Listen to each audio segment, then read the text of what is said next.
Hello, hello, hello.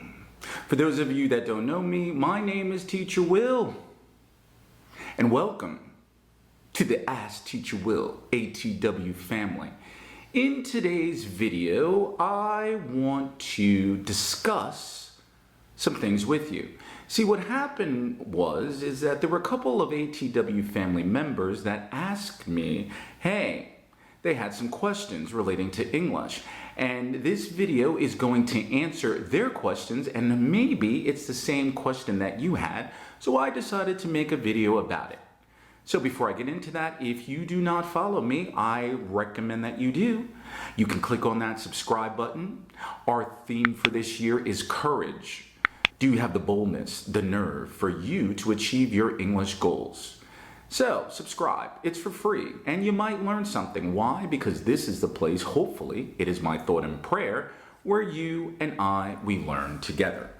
Our first question comes from Giuseppe from Italy, and he asked me the question, hey, Teacher Will, I'm learning English. With respect to accent, which accent is better or more important? A British accent or an American accent? Now, Giuseppe, let me give you my thoughts and perspective about that. It's a commonly asked question that is received. Ultimately, I would say the following. It's your decision. If you decide that you want to have an American accent or a British accent, then you need to figure out which particular American or British accent that you want. For an example, or as example, I'm from America. My mother tongue is English, but did you know within the United States of America we have over 30 different accents or dialect? I was born in Louisiana, but I grew up most of my life in New Jersey, so I have a Northern Jersey accent. So ultimately, you have to figure out which particular accent that you want, and if you want to have an American accent or British accent, then you need to mimic, shadow, copy, and that takes months if years. What I would say to you, Giuseppe, is the following. Accent is optional. You don't need to have a native accent unless you want to. I much prefer, and maybe you're new to the Ask Teacher Will channel or new to the ATW family, what is most important to me is that you focus on your fluency, which comprises of pronunciation, enunciation, clarity, and intonation. What do I mean? Speak English naturally. For me, accent is part of your identity. You can have any accent that you want in the world, but if you're not clear or you don't pronounce your words correctly in English, it doesn't matter what accent that you want. So, I hope I answered your question. If you want that accent, figure out which one you want. It's optional. It's not mandatory. All right, Giuseppe? Our next question comes from Fahad. Fahad lives in Iran, and he asked me a question relating to these two words. You see them? Wander versus wonder. Wander versus wonder. Are they the same? Are they different? What do they mean? Well, let me tell you the similarities. Both are verbs. Now, wander is a verb that means to walk aimlessly around something, okay? You stroll lazily.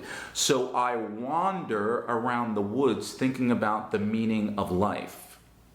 But yet, wonder. I wonder if people actually value or watch my content. Wonder means to give serious thought or consideration about something. So, they are different. Wander means to walk aimlessly. Wonder means to think or to give serious consideration. Did I answer your question, Fahad? I hope so. The last question for today it came from Jessica. Jessica was a family member and is a family member from Brazil. And she asked me the question. She said, hey, Teacher Will, when learning English, what's more important, vocabulary or grammar? Now that is an interesting question. Jessica, here's my thought. You might not agree with it, but I'm just going to give you my thought and opinion. Both are important. It depends on the perspective and the way in which you learn. Grammar and vocabulary are part of the fundamentals of English. They're both important, but if I had the choice, which one would I learn first? I would learn vocabulary. And the way that I learn vocabulary, teach vocabulary, it's kind of a four-step approach. You want to first define the meaning of the word. Second step, come up with associated synonyms. Third step, use the word in a sentence or question. And then in order to remember the vocabulary now or for future reference, you want to lie. It's an abbreviation. Live in English. That means that you want to use the word as much as possible, be immersed in it, make it part of your life. So that's how I teach for vocabulary. Grammar is important as well. My approach to grammar is to learn grammar naturally, intuitively, as it relates to overall fluency. I mean, think about your mother language, whatever your mother tongue is, Jessica. You know, if I say to you, hey, what are you doing? You're saying to me, hey, what are you doing? Well, right now I'm listening to Teacher Will. Or what did you do yesterday, Jessica? What did you do yesterday, Jessica? You ate food or you went to the mall. Or if I said to you, hey, what will you do tomorrow? You will study English. Guess what? That's grammar. The way that I teach grammar is, again, naturally and intuitively. I think oftentimes what happens is that when people are learning grammar, they focus on the grammar rules first and not learning grammar, again, naturally, intuitively. When I just said I'm listening or I ate, that's grammar. Go back to your own mother tongue, Jessica. Think about it this way. When did you become fluent in your mother tongue? Most people would say 5 or 6, right? So when you're becoming fluent, you're just learning the grammar, right? And then as you become older, at least in my case, I became fluent in English, when I was 5? But I didn't learn the formal rules of grammar until I was much older, and when I was in high school, when I was like 14. English is no different. So learn grammar naturally, intuitively. They're both important. I think the approach and the method in which you apply and learn it is what's important.